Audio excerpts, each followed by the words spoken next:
സുഹൃത്തുക്കളെ, നമ്മുടെ വഴിയരികിലും പറമ്പിലുമൊക്കെ നമ്മൾ നിത്യവും കാണുന്ന ഒരു മരമാണിത്. കണ്ടാൽ ഒരു സാധാരണ മരം എന്ന് തോന്നി നമ്മൾ വെറുതെ വിടും, അല്ലേ? പക്ഷേ ലോകപ്രശസ്തമായ ആയുർവേദ മരുന്നുകളിലെ ഒരു പ്രധാന ഘടകം ഈ മരമാണെന്ന് പറഞ്ഞാൽ നിങ്ങൾ വിശ്വസിക്കുമോ?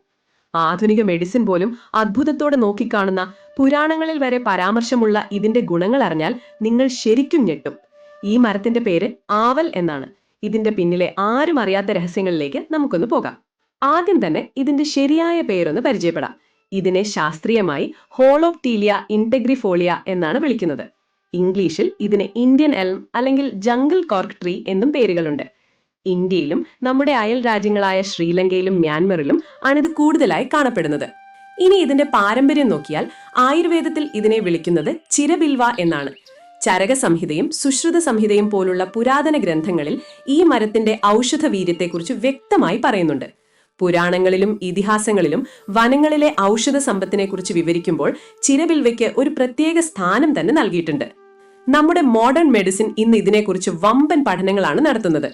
ഈ മരത്തിന്റെ തൊലിയിലും ഇലകളിലും അടങ്ങിയിട്ടുള്ള ഫ്രീഡിലിൻ, ലൂപ്പിയോൾ എന്നീ ഘടകങ്ങൾ നീർവീക്കം കുറയ്ക്കാനും ബാക്ടീരിയകളെ നശിപ്പിക്കാനും കഴിവുള്ളവയാണെന്ന് ശാസ്ത്രം കണ്ടെത്തിക്കഴിഞ്ഞു.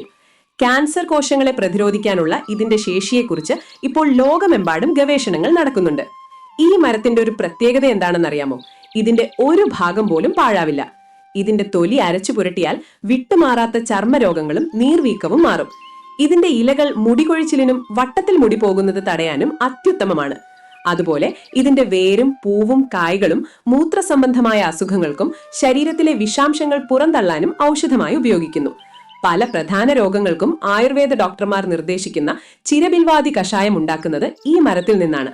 മനുഷ്യർക്ക് മാത്രമല്ല, നമ്മുടെ പ്രകൃതിക്കും ഇതൊരു അനുഗ്രഹമാണ്. കുരങ്ങന്മാർക്ക് ഇതിന്റെ കായ്കൾ വലിയ പ്രിയമാണ്. അതുകൊണ്ടാണ് ഇതിനെ മങ്കി ആപ്പിൾ എന്ന് വിളിക്കുന്നത്. തത്തകൾക്കും മറ്റു പക്ഷികൾക്കും ഇതൊരു വലിയ ഭക്ഷണ സ്രോതസ്സാണ്. പരിസ്ഥിതിയുടെ കാര്യമെടുത്താൽ അന്തരീക്ഷത്തിലെ കാർബൺ ഡയോക്സൈഡിനെ വലിയ അളവിൽ ആഗിരണം ചെയ്ത് വായു ശുദ്ധീകരിക്കാൻ ഈ മരത്തിന് പ്രത്യേക കഴിവുണ്ട്. ഇന്ന് വ്യാവസായികമായി നോക്കിയാൽ ഒരു വമ്പൻ ബിസിനസ് സാധ്യത തന്നെ ഈ മരത്തിനുണ്ട്. ഇതിന്റെ തടി ഭാരം കുറഞ്ഞതും എന്നാൽ നല്ല ഉറപ്പുള്ളതുമാണ്. അതുകൊണ്ട് പ്ലൈവുഡ് നിർമ്മാണം, തീപ്പെട്ടിക്കൊള്ളി, കാർഷിക ഉപകരണങ്ങൾ എന്നിവയ്ക്കായി ഇന്ത്യയിലും മറ്റു രാജ്യങ്ങളിലും ആവൽ മരം വലിയ തോതിൽ ഉപയോഗിക്കപ്പെടുന്നു. ഉപ്പുവെള്ളമുള്ള മണ്ണിൽ പോലും വളരുന്നതിനാൽ ഇതിന്റെ ഉൽപാദനവും താരതമ്യേന എളുപ്പമാണ്. ഗുണങ്ങൾ പോലെ തന്നെ ചില കാര്യങ്ങൾ ശ്രദ്ധിക്കാനുണ്ട്. ഇതിന്റെ ഇലകൾ ഞെരിടുമ്പോൾ ഒരു പ്രത്യേക ഗന്ധം വരാറുണ്ട്. അത് ചിലർക്ക് അലർജി ഉണ്ടാക്കാം. ഈ അറിവ് നിങ്ങൾക്ക് ഉപകാരപ്പെട്ടുവെങ്കിൽ മറ്റുള്ളവർക്കും ഷെയർ ചെയ്യുക. മറ്റൊരു നല്ല വിഷയവുമായി വീണ്ടും കാണാം.